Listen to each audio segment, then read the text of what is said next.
Alhamdulillah, alhamdulillahilladzi hadana lihada wa ma kunna linahtadiya laula an hadana Allah.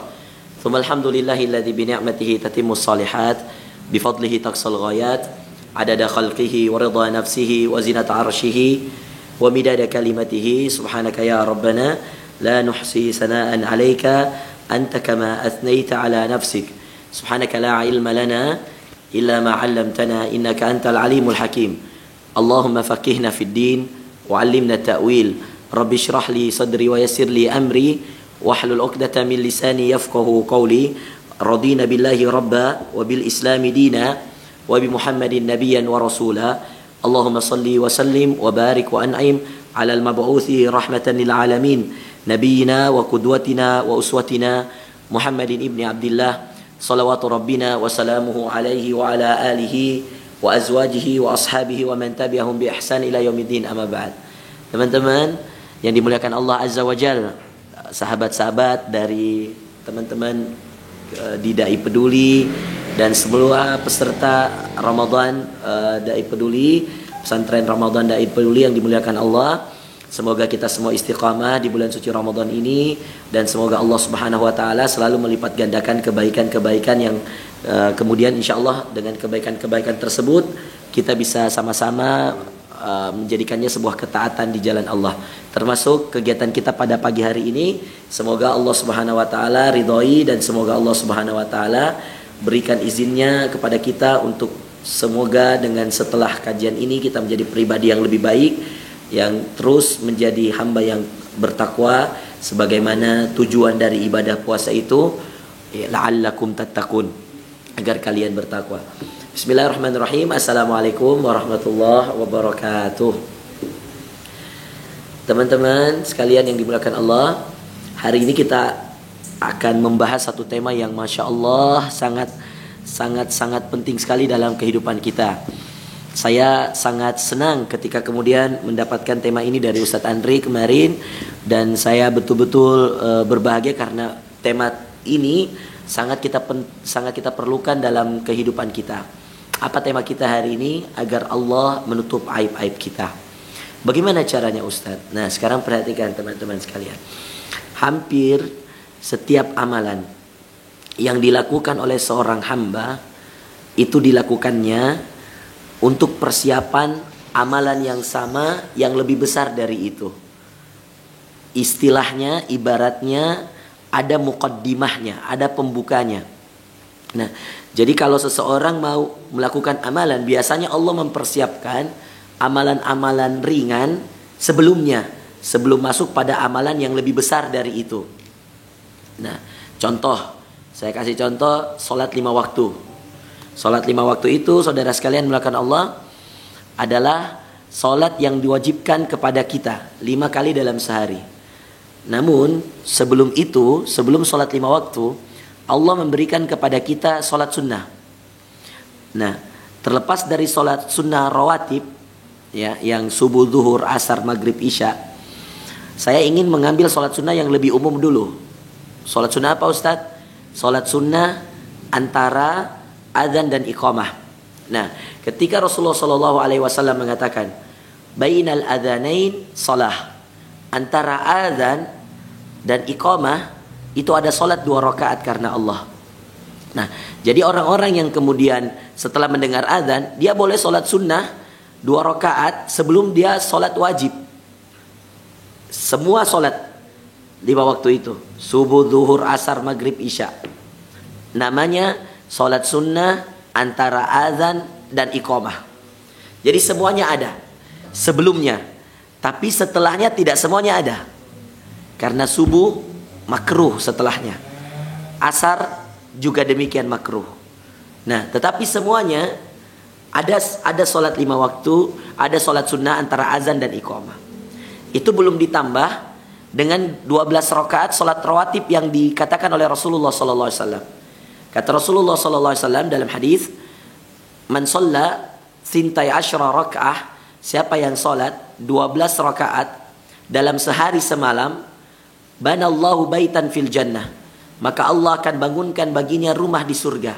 Ustadz, apa aja 12 rakaat itu? Ayo, mumpung corona, mumpung covid, Ya, kita di rumah aja, yuk latihan lengkapi 12 rakaat ini. Supaya apa Ustadz? Kata Rasulullah tadi, Allah akan bangunkan rumah di surga. Apa aja salat yang 12 rakaat ini? Perhatikan teman-teman. Pertama, 2 rakaat sebelum subuh. Setelah itu 4 rakaat sebelum zuhur. Berapa? 6 rakaat. 2 rakaat setelah zuhur. Ditambah lagi 2 rakaat setelah maghrib. Jadi asar itu tidak ada rawatibnya, baik sebelum maupun setelah. Tapi orang boleh sholat sunnah 2 rakaat antara azan dan iqamah sebelum asar. Kemudian 2 rakaat setelah isya. Di total sama dengan 12 rakaat. Yang paling banyak ya zuhur, 4 sebelumnya, 2 setelahnya. Nah, untuk apa? Untuk mempersiapkan diri untuk amalan yang lebih besar. Nih ya. Apa amalan yang lebih besarnya? Sholat wajib tadi. Dan Allah memberikan kita sholat sunnah tersebut supaya kita lebih siap ketika menghadapi yang wajib. Nah, sekarang lihat puasa. Ya, puasa saudara sekalian, sebelum diwajibkan bulan Ramadan ini, sebelum masuk bulan Ramadan ini ada bulan Sya'ban. Sebelumnya lagi ada puasa Senin Kamis yang Anda boleh rutinkan kapan saja. Setelah puasa Senin Kamis, ya, ada puasa Bid.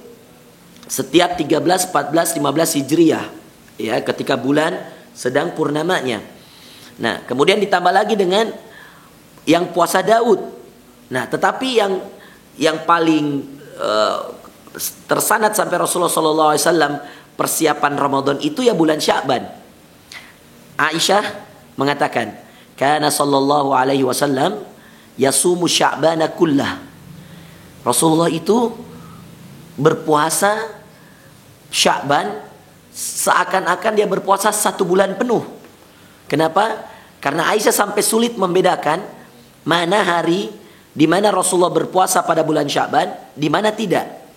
Nah, para ulama ahli hadis mengatakan bahwa saking seringnya beliau berpuasa Sya'ban, seakan-akan beliau berpuasa 1 bulan penuh.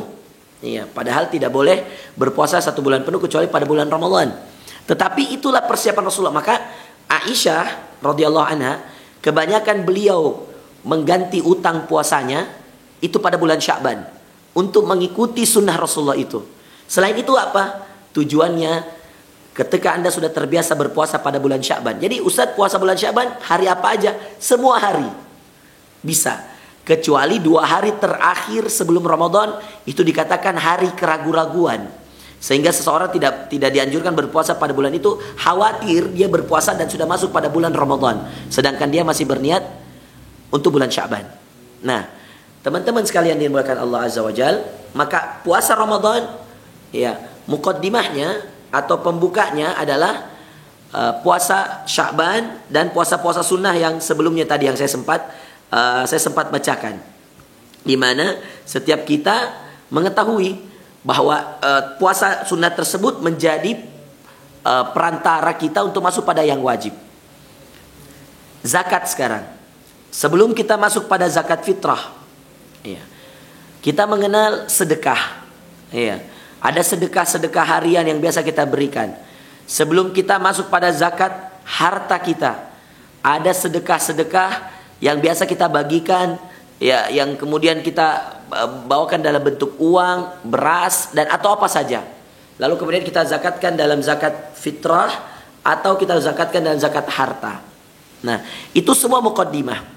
Haji, sebelum berhaji, di antara proses haji itu ada umroh.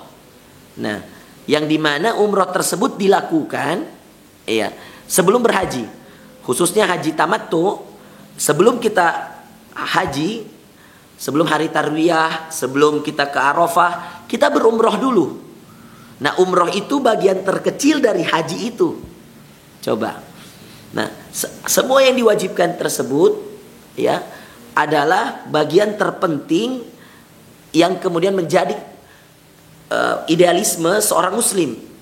Nah, tapi Allah memberikan muqaddimah sebelumnya. Nah, apa yang kemudian ingin saya sampaikan dengan menyebutkan muqaddimah tadi? Saya ingin mengatakan bahwa setiap amalan yang kita kerjakan itu biasanya Allah persiapkan diri kita dengan amalan yang lebih kecil, sehingga kemudian ketika mengerjakan amalan yang lebih besar, kita sudah terbiasa. Nah, sekarang lihat teman-teman, memaafkan orang, menutup aib orang, kemudian memberikan toleransi kepada seseorang, ya, menghargai seseorang, itu semua amalan-amalan yang berat, yang mana tidak semua kita mampu mengerjakannya. Tetapi barang siapa yang mampu mengerjakannya, Allah akan memberikan kepadanya kekuatan, Allah akan memberikan kepadanya suatu sumber, ya, keilmuan atau pengetahuan yang tidak dimiliki oleh orang lain. Jadi saya berikan contoh. Ini poin yang kedua ya. Jadi tadi setiap amalan ada muqaddimahnya. Itu poin pertama, ada amalan-amalan kecil sebelumnya untuk mempersiapkan kita masuk ke amalan yang lebih besar. Ya. Yang kedua, setiap amalan yang kita kerjakan itu biasanya berbanding terbalik persis seperti yang kita berikan kepada orang lain, seperti yang kita lakukan kepada orang lain akan kembali persis kepada kita. Kata Rasulullah SAW, Ar-Rahimun yarhamhumur Rahman. Orang yang menyayangi di dunia, maka Allah yang ada di langit akan menyayanginya. Yarhamhumur Rahman. Allah yang Maha Pengasih akan menyayanginya. Irhamu man fil ard. Sayang yang ada di bumi, yarhamukum man fis sama. Maka yang ada di langit akan menyayangimu. Jadi orang yang menyayangi di dunia akan disayang oleh Allah di langit. Dan orang yang menyayangi di dunia akan diberikan kasih sayang Allah di akhirat. Ini berbanding terbalik, persis. Ya, kebalikannya selalu berbalik seimbang, selurus, berbandingnya persis. Ya, jadi ketika Anda memberi kasih sayang, Anda akan dapat kasih sayang. Kebalikannya Anda akan mendapatkan kebalikan yang sama. Kalau Anda menahan amarah kepada orang, nanti suatu saat ada orang lain yang akan menahan amarahnya kepada Anda. Kalau Anda mudah memaafkan, Anda akan mendapatkan mudah pemaafan dari orang lain. Dan termasuk kajian kita hari ini, kalau Anda menutup aib seseorang, maka Anda akan ditutup aib Anda oleh Allah. Tetapi latihan menutup aib itu apa, Ustaz? Latihan menutup aib sebelum Anda menutup aib seseorang, ya, sebelum Anda tidak menceritakan kejelekannya lewat gibah maupun fitnah, yang terpenting daripada itu, latihan kecilnya adalah bagaimana Anda membersihkan hati Anda dari dengki, iri hati, dendam, dan seterusnya. Sehingga ketika kemudian Anda sudah bersih dari yang kecil-kecil, ya, jangan iri sama seseorang. Jangan dendam sama seorang, jangan dengki. Maka niscaya kamu akan masuk pada amalan yang lebih besar. Apa amalan yang lebih besarnya? Yang lebih besarnya adalah kamu tidak akan membuka aib seseorang. Kamu akan menjaga aibnya. Seperti itu juga ketika kemudian mereka, ya, memiliki kesalahan kepadamu, nanti ketika kamu menutup aibnya, maka mereka akan menutup aib kalian. Dan itu dijanjikan oleh Rasulullah SAW. Kata Rasulullah SAW dalam hadis Muslim, man satara musliman satarallahu fid dunya wal akhirah. Siapa yang menutup aib seseorang di muka bumi ini, maka Allah akan menutup aibnya di akhirat kelak. Dan kemudian dalam hadis yang lain, ini dalam hadis yang sangat banyak, saya sempat mengumpulkan beberapa hadis.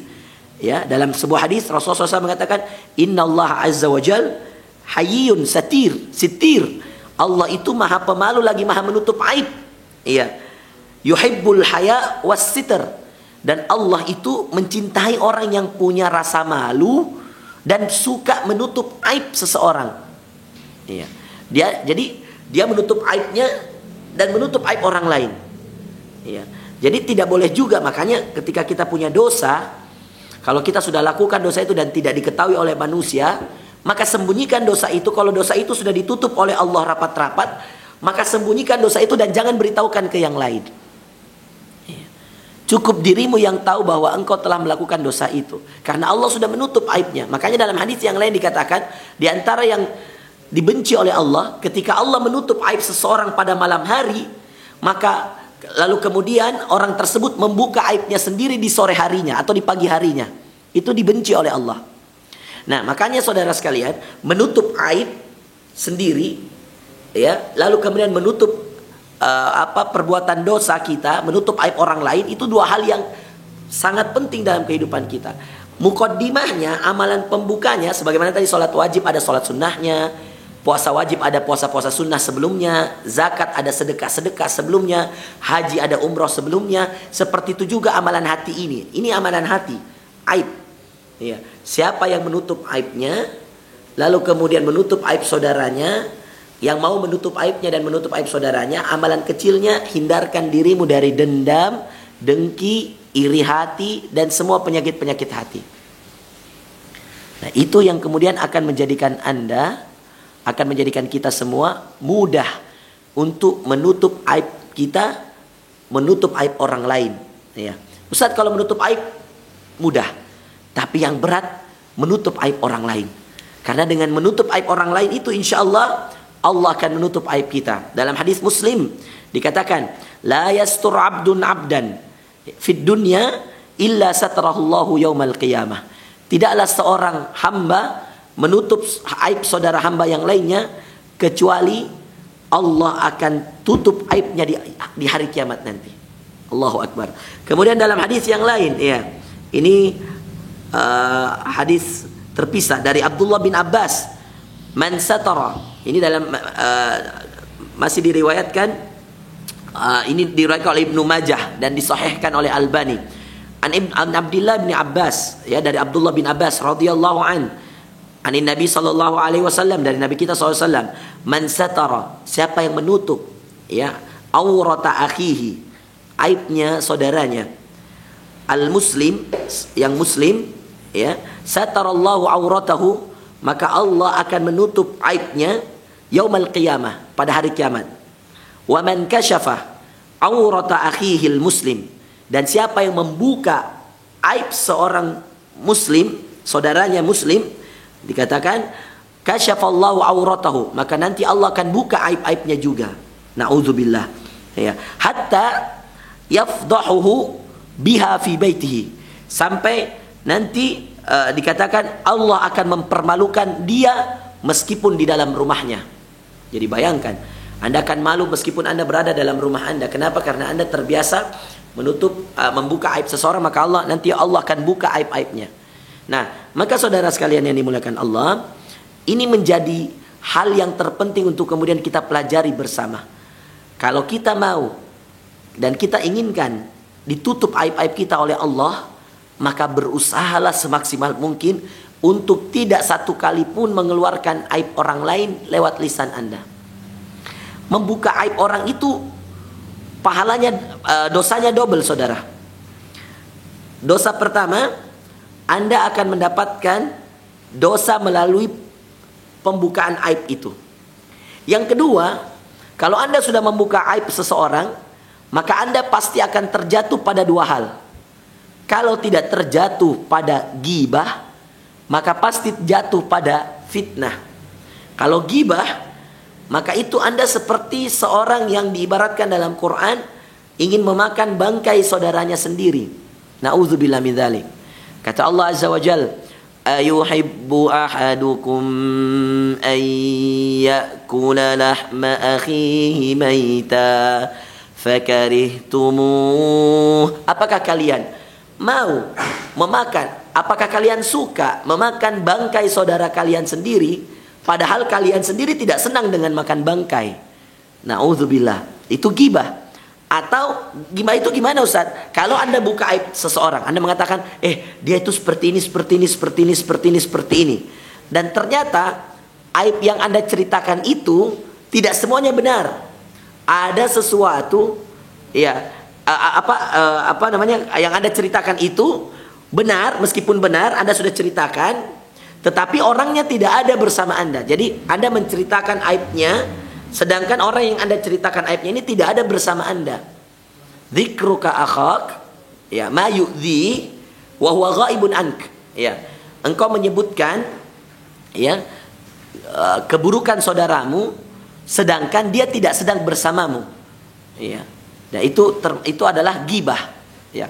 Maka orang yang kemudian berghibah, ya, orang yang kemudian membuka aib saudaranya, kalau yang disampaikan itu benar, maka dia akan jatuh pada ghibah. Dan ghibah itu seminimal-minimalnya, ya, memakan bangkai saudara sendiri. Ya. Yang kedua, saudara sekalian, ketika ada seseorang yang membuka aib saudaranya, sedangkan dalam keadaan dia membuka aib saudara tersebut, yang disampaikan ternyata tidak semuanya benar. Yang benar jatuhnya ghibah, yang salah jatuhnya fitnah. Nah, kalau fitnah ini lebih kejam lagi, saudara sekalian. Kenapa? Karena teman-teman, fitnah itu masuknya pada ranah lebih kejam dari pembunuhan. Na'udzubillah min dzalik. Wal fitnatu asyaddu minal qatl. Dan fitnah itu lebih berat, ya, daripada pembunuhan. Iya. Nah, maka saudara-saudara sekalian yang dimuliakan Allah Azza wa Jal, pada kesempatan kali ini saya mengajak diri saya dan semua kita, siapa yang ingin Allah tutup aibnya di akhirat, maka berusahalah untuk menutup aib saudaramu di dunia ini. Agar Allah menutup aib kita di akhirat, maka tutuplah aib saudara-saudara kita di dunia ini. Siapa yang kemudian menutup aib saudaranya, maka Allah akan mudahkan hisabnya di akhirat dengan ditutup aib-aibnya. Dan selalulah berdoa kepada Allah agar Allah menutup aib-aib kita. Karena tidak mungkin Allah Subhanahu wa taala membuka aib kita kalau kemudian kita sendiri yang tidak mau menutupnya. Iya. Tidak mungkin Allah membuka aib kita kalau kita menutupnya. Sedangkan Allah Azza wa Jalla Maha As-Sittir. Apa As-Sittir itu? As-Sittir Maha menutup. Iya. Jadi amalan yang penting sekali untuk kemudian kita kerjakan adalah menjaga lisan kita, menjaga hati kita. Inilah dua kunci utama agar Allah menutup aib kita. Jaga hatimu dari perasaan dendam, dengki, iri hati, dan seluruh yang bisa mengganggu kejiwaanmu, mengganggu hatimu, dan tahan lisanmu. Tahan lisanmu untuk bercerita, untuk mengungkapkan sesuatu yang tidak ada manfaatnya di dunia maupun di akhirat. Karena dengan itu Anda akan bisa menyesal. Dan setelah Anda menyesal, nanti Allah akan membuka aib-aib Anda sebagaimana Anda membuka aib saudara Anda di muka bumi ini. Nah, ikhwas kalian yang dimuliakan Allah Subhanahu wa taala, ada amalan-amalan pendukung yang akan saya ringkas dengan 4 amalan. Ada amalan-amalan pendukung yang bisa membuat aib kita terjaga. Amalan intinya itu tadi, menutup aib saudara kita. Jadi tidak semua yang Anda ketahui perlu diucapkan. Dengar ini baik-baik teman-teman ya. Tidak semua yang diketahui perlu diucapkan. Dan tidak semua yang benar perlu diketahui. Iya. Karena ada sesuatu yang benar yang kadang-kadang Anda tidak perlu tahu. Di antaranya, saudara sekalian, ketika Anda mengetahui, iya, kebenaran tentang ghibah. Iya. Ada orang yang berghibah. Betul yang dibicarakan benar. Sesuai dengan yang dilakukan oleh orang yang melakukannya. Tapi Anda tidak perlu tahu itu. Kalau perlu Anda menarik diri, lalu Anda mengatakan, mohon maaf, saya tidak perlu tahu yang seperti ini, meskipun ini benar. Iya. Kenapa? Karena Anda akan terjebak dalam dosa yang sama. Dan Anda akan ikut di sana. Lebih baik kita menarik diri dan tidak perlu menyibukkan dengan itu. Saudaraku, kita dengan aib kita sendiri saja tidak pernah selesai. Kenapa kita harus memusingi aib-aib orang lain? Kenapa kemudian kita harus menyibukkan diri dengan dosa-dosa orang lain, sedangkan dosa-dosa kita sendiri saja tidak pernah selesai. Nah, ada 4 amalan saudara sekalian, dan ini menutup tausiah kita pada kesempatan kali ini. Yang pertama, amalan pendukung pertama, agar kemudian kita bisa tertutup aib-aib kita oleh Allah Azza wa Jalla. Selain amalan inti tadi, yaitu menutup aib orang lain. Yang pertama, perbanyaklah amalan-amalan dalam keadaan sendiri, yang tidak ada yang tahu. Tidak ada yang manusia yang menyaksikan. Tidak ada manusia yang melihat. Hanya kamu dengan Allah. Teringat dalam hadis yang 7 golongan yang akan dinaungi oleh Allah pada hari kiamat. Hari yang tidak ada naungan kecuali naungan Allah. Golongan yang ke-7 yang disebutkan, rajulun dzakarallaha khalian fafadat ainah. Salah satu golongan yang akan dinaungi oleh Allah nanti di akhirat, seorang yang selalu berzikir mengingat Allah, mengingat dosa-dosanya, mengingat kesalahannya, mengingat begitu banyak nikmat Allah kepadanya. Dzak khalian, khalian itu dalam keadaan sendiri. Fafadat ainah, lalu tiba-tiba menetes air matanya. Ya. Nah, dengan itu ketika dia sendiri lalu kemudian menetes air matanya, maka Allah akan bersihkan hatinya, Allah akan jaga lisannya. Karena kenapa? Jangankan untuk membuka aib orang lain di hadapan manusia, di hadapan Allah saja dia begitu malu sehingga dia sering menangis dalam keadaan sendiri. Ya, kita kalau menangis dalam keadaan ada orang yang lihat mungkin ada tujuan-tujuan tertentu.